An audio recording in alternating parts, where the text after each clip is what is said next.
last week we went through the kind of first section of God's case laws. Situations involving servants, personal injury, animals, violent crimes, these sorts of things. And we saw God's first legislative priority was to protect people that everyone else was exploiting. Okay, so women and children and servants and things like that. So this week he continues on in his speech. So we have a chapter right here, but remember that wasn't originally in it. So this is God continuing to tell Moses, this is what I expect from my people. This is my legal architecture of this new just nation. So remember, these is God telling the people, these are the laws you're going to follow. These are not a group of men sitting behind a closed door deciding these laws. This is God saying, this is the laws I want you to follow. Okay? So we're going to talk about some more case laws today. Chapter 22, verse 1. If a man steals an ox or a sheep and kills it or sells it, he shall repay 5 oxen for an ox and 4 sheep for a sheep.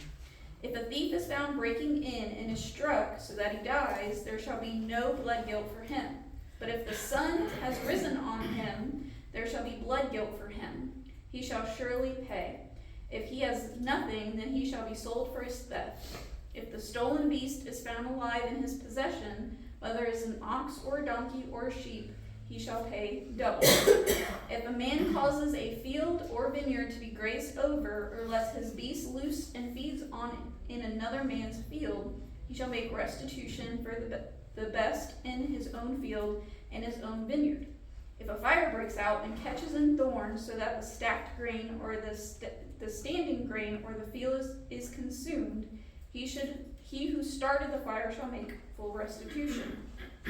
If a man gives to his neighbor money or goods to keep safe, and it is stolen from the man's house, then if the thief is found, he shall pay double. If the thief is not found, the owner of the house shall come near to God and show whether or not he has put his hand to his neighbor's property. For every breach of trust, whether it is for an ox or a donkey or a sheep or a cloak, or for any kind of loss of thing of which one says, this is it, the case of both parties shall come before God. The one whom God condemns shall pay double to his neighbor.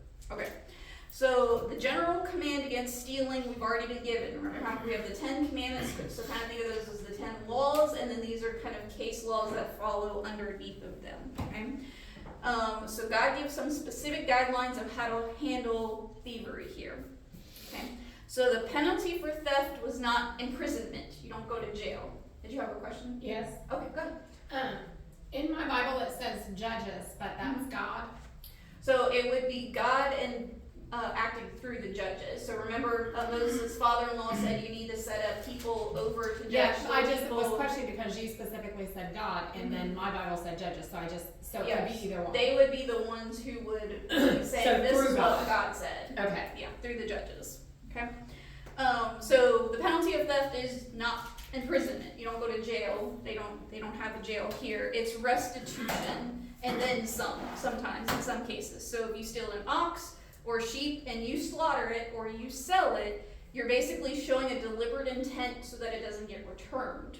So therefore you owe double, sometimes 5 times what that animal was worth. Okay? So the principle is not just giving back what you stole, but also a penalty for disrupting the other person's livelihood.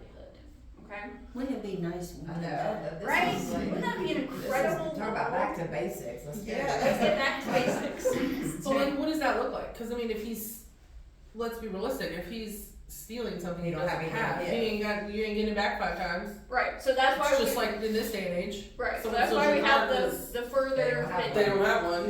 Yeah. They So definitely it have says- money to replace it. It needs to be sold. What's that? So if he can't pay, he enters into servanthood. So that's that 7-year term that to pay back that debt. So he then basically works for the next 6 years to pay off his debt To the person he was to the stealing person from. that he robbed from. Yeesh. So if you can't pay your debt, you go work for 6 years to pay off your debt, and then everything that you gain during that 6 years now belongs to that other person. So you pay off the debt. No, thank you. Yeah. I don't want to look at you. So there would be I was a gonna say that's kind of like don't steal. yeah. Yeah. A That's good like way a- to keep down stealing if Yeah. that was your punishment. Not Right. 30 days in in jail, but the next 6 years you work for someone else and Yeah. everything goes to that person. Everybody rethinks what they're. Yeah. What are they getting ready to do? Yeah. What am I gonna do? What is this gonna cost me? So this is not slavery. This is not lifehood into slavery. This is that 7-year Is term. there like case law on if they suck as a servant? No. If they say I'm not gonna do it. Yeah. We're not there yet. Okay. Okay. Okay, so this is a structured temporary means to pay back the debt if you cannot pay it back. So you don't simply go bankrupt and then just get to walk away. You have to work for it if you can't pay it back, okay? So God addresses some self-defense and property protection as well. He says a homeowner has the right to use force against an intruder, but there's some limitations, okay? So he clarifies. If it's done at night, when there's low visibility, so the threat is unclear, they can use lethal force. So up to taking that other person's life. But he clarifies and says if it's daylight and you can assess the situation, you can use force but not lethal force. You cannot take that person's life, you can just stop them from doing What's the what they're difference doing. in daylight and dark? You don't know the threat. Okay. Yeah, not that you have to kill the person, but basically you have the legal right to. You don't know what they have, things like that, okay? But if it's out in daylight and you just are like, you can see what the person has. Yeah, because their dark is really dark. Yeah, their dark was really dark. Street lights, no. We don't have street lights, we don't have things like that. You have to, light an oil You even lamp. got candles yet? No, they have oil lamps. Okay. Not candles. And this is just theft. So this isn't Yes. somebody like trying to attack you. No, this is like if somebody hurt breaks you. into your house or breaks into your sheep pen or things like that, and you can't really see what they're doing. Because You if don't know what somebody's kind of trying to weapons attack they you have. in daylight, That's, Right, yeah, right. this is theft. We're underneath that. I knew what you guys were like. They all do their favor. This is not attack against you, this is attack against your property. So, protection of your property. But even in this, God is showing that even the thief has rights. Okay, so there's a balance here of everything. Okay, God's also not endorsing vigilante justice. He doesn't want people to just go on a rampage and take vigilante justice for themselves. Okay, there is a limit to the violence. He's protecting human life, even the life of the thief. Well. Brittany and I don't seem to be on the same page as all of that. Remember, we're talking about a completely different system and a completely different land. We're not talking about 21st century America here. Okay? I mean, especially the animals, like, Yeah. you'd have better like breaking into my house than trying to Trying take to my take one of dog. my animals. But remember, these are also their You can steal the livelihoods. car, I wouldn't be as mad as if you're trying to steal my dog. I'm better luck getting in my house than you are taking one of my animals. Yeah. Right. These are these people's livelihoods. If they didn't have those animals, they would be able to sell them, sell their wool and things like that, working, things like that.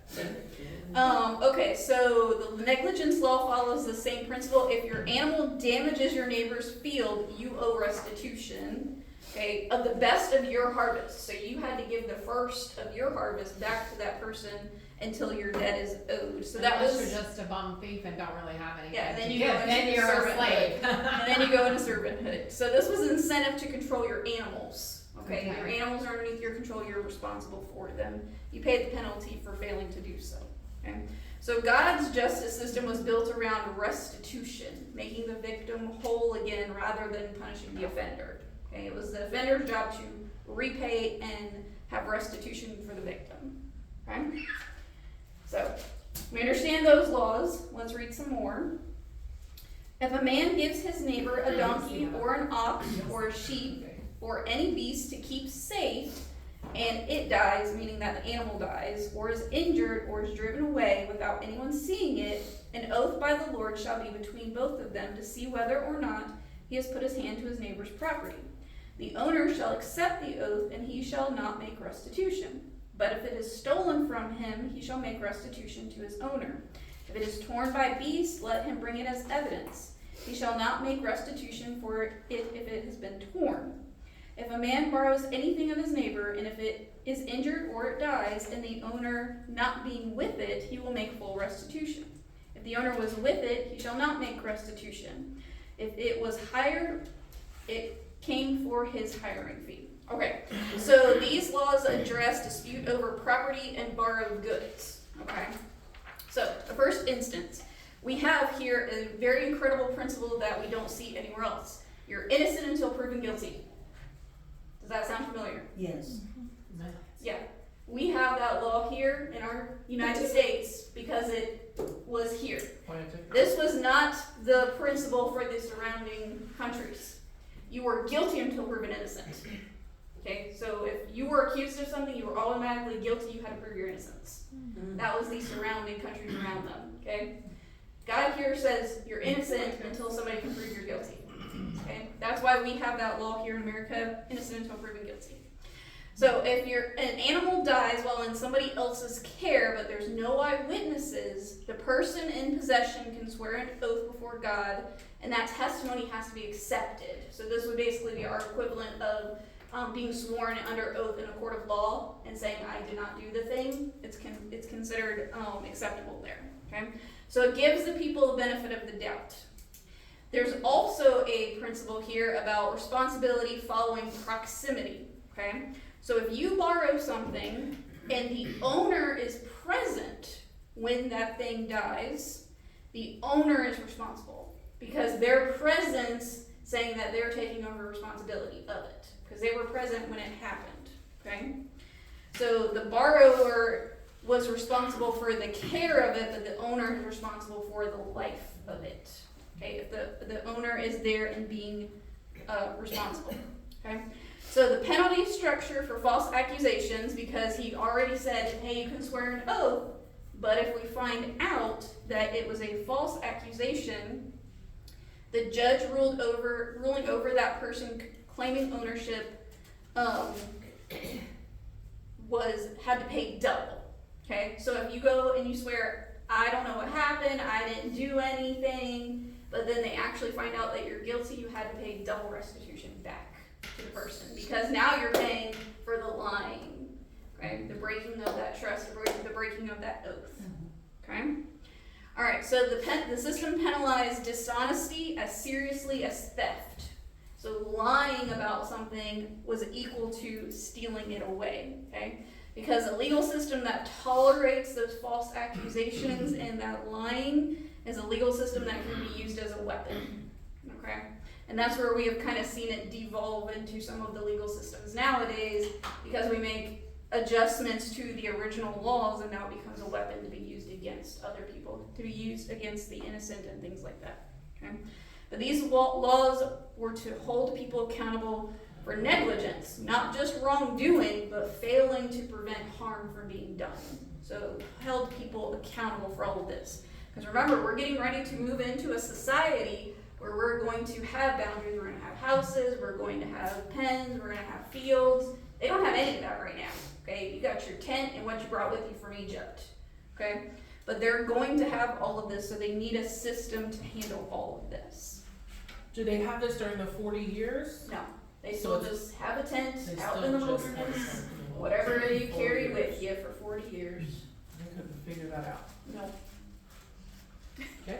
Have you started the 40 years? not yet. No, we're still at Mount Sinai. They don't That's know what I 40 thought. years is Yeah. coming. Yeah, we're gonna get there. We're gonna get there. God's laying all of this out, knowing what's coming. The people don't know what's coming. Right. Okay. So verse 16: If a man seduces a virgin who is not betrothed and lies with her, he shall give the bride price for her and make her his wife. If her father utterly refuses to give her to him, he shall pay money equal to the bride price for virgins. Okay. So this law is addressing premarital sexual relations. Okay. If a man seduces an unmarried, unbetrothed woman, they sleep together, he's required to pay her bride price and marry her. But if her father does not approve of this marriage, the man who seduced her still has to pay her bride price. Okay. But he doesn't get her in marriage. Okay. So this sounds a little bit foreign, but we have to remember the cultural context. It was Now, about what if she found protection. someone, or what if she found a man that she wanted to marry and he wanted to marry her, but she's not a virgin now, Right. So that's why he had to pay the bride price, right? because then a woman's sexual history was important to how much you got in the bride price. Okay. So even if the father found someone later, it would be an addition bride price that guy would have to pay. So basically, that first bride price was to cover her virginity being taken away and to kind of clear her record, and then she gets to start over again. again. So if the father's like, yeah, that guy's no good, I don't want him as a son-in-law, I don't want him marrying my daughter, the guy still has to pay up. And now she gets to go marry somebody else. But now Another the man next now. person, does Would he he pay want less? No, he would pay the equivalent of, as if she, As as if if he's a nothing virgin. happened. Yeah, so basically her slate gets wiped clean Okay. because she's the innocent victim in all this. She's the one being seduced, she's the one being forced into this, so she gets her slate wiped clean for this specific instance. Okay. So there's not like a, I mean, I guess just paying is the penalty, Yes. is the, So it basically brings her back up to zero. Before, if there wasn't that payment, she basically started in debt. but I mean like on the criminal side of things. Yeah. Like Have to he pay just the has to pay and price. that's all that happens to him. Well, he has to pay or be married and be married Well, unless they didn't the say he father's- raped her. Yeah. Right. He's kind This of like, isn't talking about that Yeah. he raped her, so there's no crime committed. She agreed to lay with him. He seduced. He he seduced seduced her. her, so he's the one who went after He- her, what's that but word? then What's that they word? have sexual relations.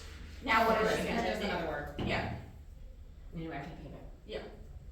okay. There's going to be other laws for when it's forced, Mhm. and that's very different. That's what This I'm one about- that's what we're is about to read. partially Yeah. per That's choice. what my eyeballs Okay. are. 600 bucks. That's where my eyeballs Okay, so God is working within the culture at the time, okay, but he's consistently bending the structure towards protection of the vulnerable, okay? He's protecting her and her history in all of this. He's meeting people where they are, but moving them toward justice, okay? All right, so verse 18. This next ones are a couple rapid fire ones here that are not explained. You shall not permit a sorceress to live, period.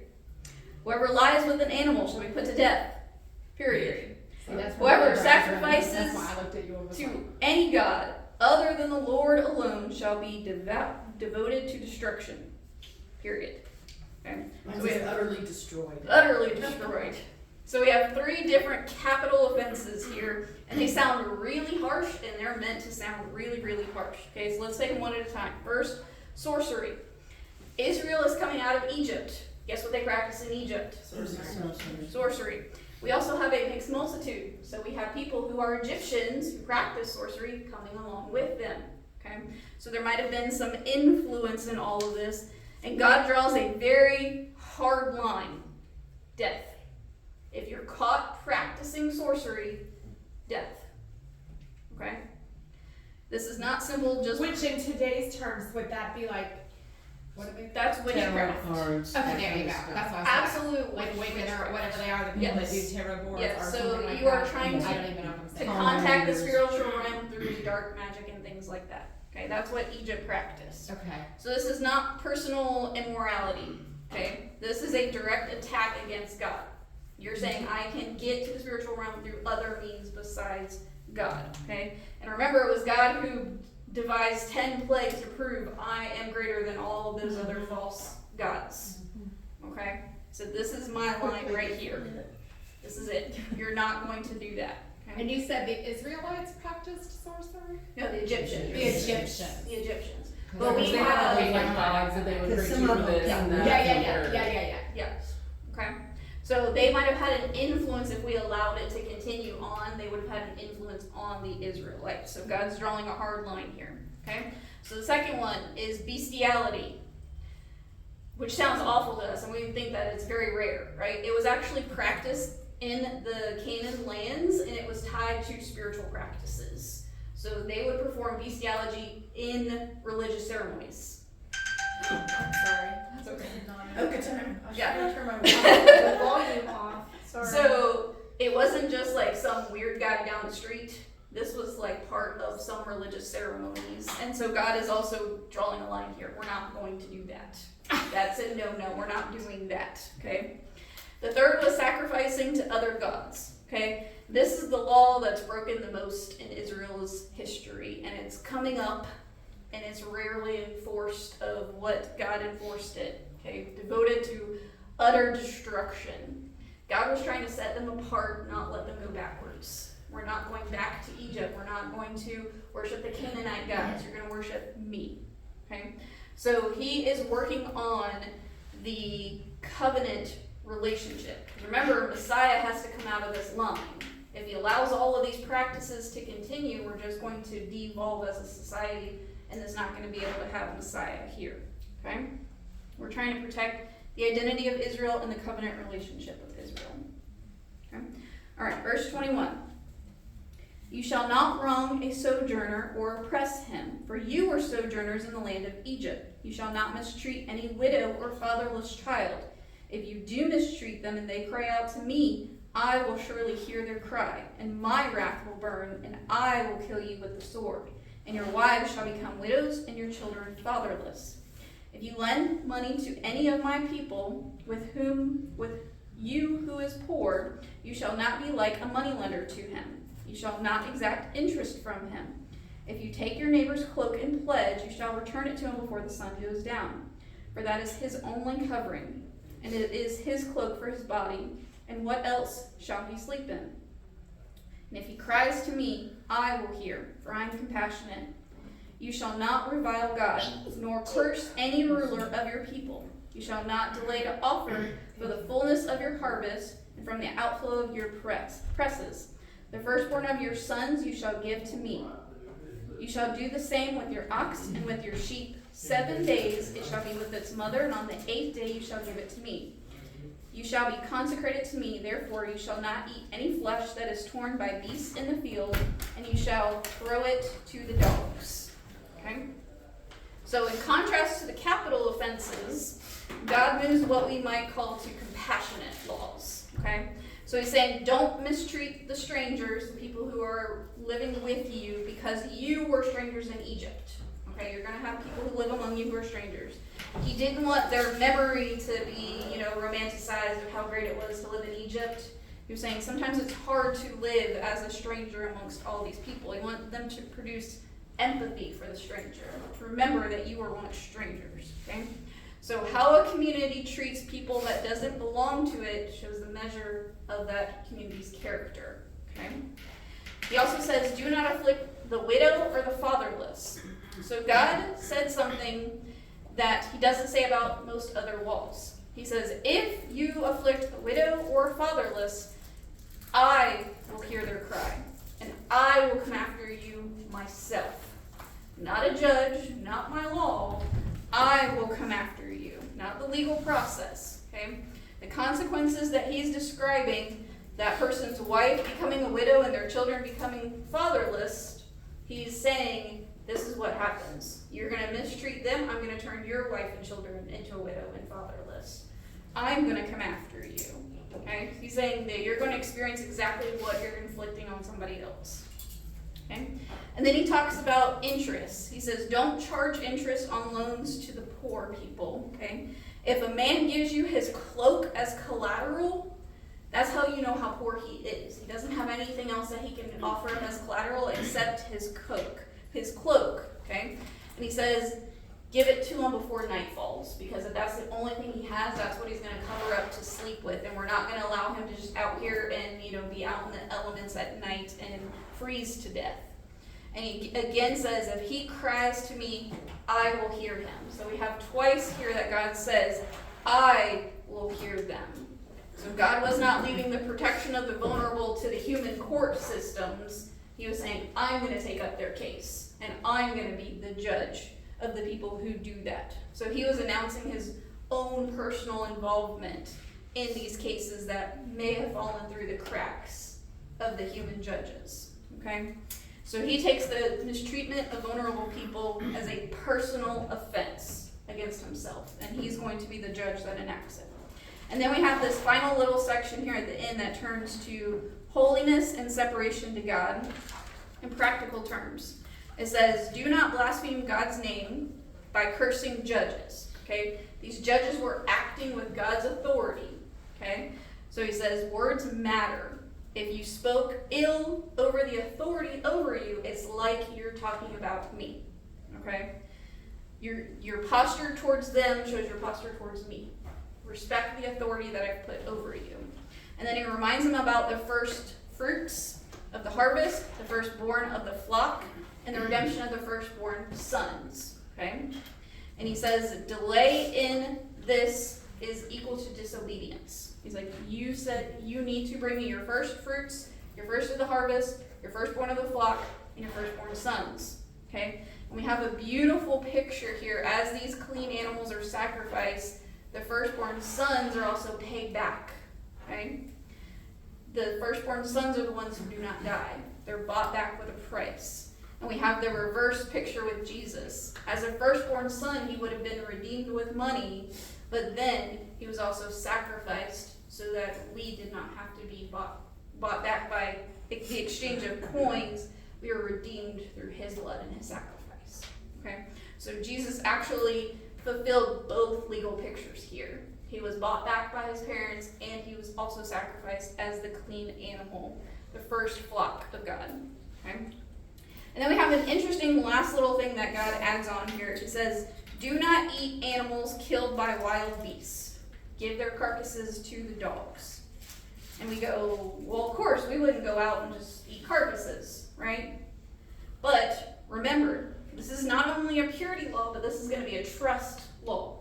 Because we know the rest of the story. What's getting ready to happen for the next 40 years? We're going to wander in a desert. They're gonna be hungry. So we're going to be hungry. We're going to come across some carcasses. We might be tempted to eat. Okay, so God's asking, are you going to scavenge to keep yourselves fed, or are you going to trust me? So this was going to be a trust law. Are you going to trust me that I'm going to provide for you over the next 40 years where you're wandering around a desert and there's not a Burger King or McDonald's buffet? You know, there's no restaurants, no grocery stores. You can't even plant fields. You can't, plant trees. So are you going to trust me as we're going to go through this? Remember, they don't know that this is coming. They're thinking in less than a year we're going to be settled in Canaan and everything's going to be peachy. Why do we got to worry about carcasses, Lord? And God's like, I know what you're getting ready to do. And I'm already going to provide for something that you don't even know what's coming yet. Are you going to trust me? Okay? So this chapter covers theft and borrowing, seduction, sorcery, strangers, widows, interest rate, cloaks, and carcasses. Interest rate. So holiness is not just what happens in the worship service. It's what happens every day.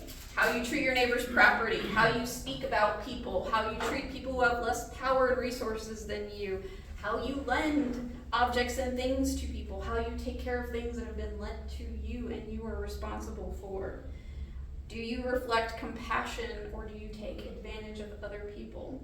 Whether God has given you what you have. Okay? So here is your challenge this week.